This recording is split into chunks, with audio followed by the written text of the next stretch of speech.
I'm Nathalie Brett. I'm the head of college at London College of Communication, and I'm also pro-vice-chancellor international for the university. My name is David Crowe. I'm head of college for Canberra, Chelsea and Wimbledon colleges. I'm pro-vice-chancellor for student experience.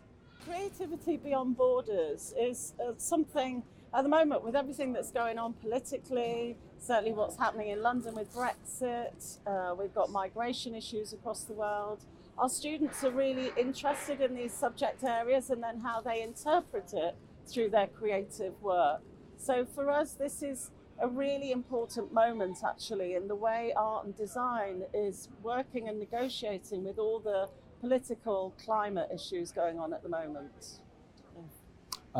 Very little to add really, other than the problems we face globally at the minute are problems we all share. So it's really important that we understand those problems collectively, that we don't try and solve them in our own little territories, because whatever we do inevitably affects somebody somewhere else.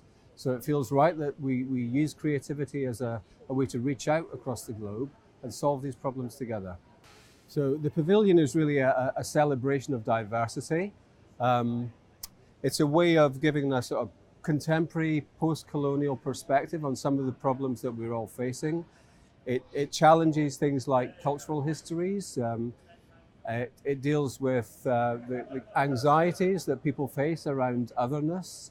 It deals with the movement of goods and money and materials and people across borders, and asks the question, how does culture help to make sense of that? The only thing I would add to that is it's a place for debate, discussion.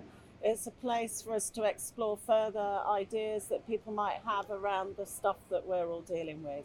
And it's a great opportunity just to come to somewhere like Hong Kong and show off a bit actually with the stuff that we do at the university. So London is a huge global city. Hong Kong is a huge global city.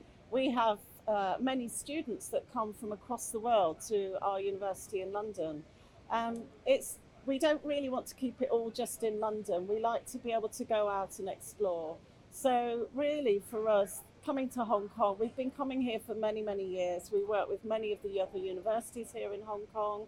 We have many of our alumni here in Hong Kong as well. So it's just a really easy place for us to work because actually the similarities they're very close together, and a lot of the things that people are interested in Hong Kong are also very similar to London. So things like migration, massive population, how people are living now, and what art and design can do to impact and change and improve lives for people as well. So for us, the similarities between Hong Kong and London are very similar because of the huge populations of multicultural aspects. Yeah.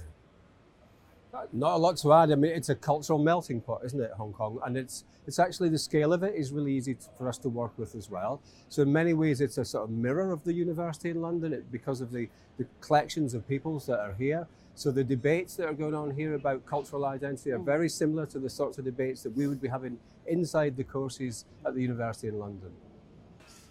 Well, first of all, there's a sort of physicalness to making a place, and the universities are very much engaged in changing the physical fabric of a place. But probably more importantly, it's the relationship between the knowledge in that university and the community that it sits in, and how it extends that knowledge out into a global reach. The university becomes a conduit for that community to reach internationally and join an international debate. I would add that also because education is should be the heart of any community. So David mentions knowledge, and really education is about how you share that knowledge. I think as well because of the creativity that happens in our university, we are able to actually make stuff more visible and accessible to people who wouldn't normally think of some of the problems that our students are dealing with. So we become something that actually sits in the middle and sort of goes out. So we're not about trying to get people in, we're much more about going out and exploring, discovering, working with different communities. So for me, we are the heart of placemaking because of the creativity as well.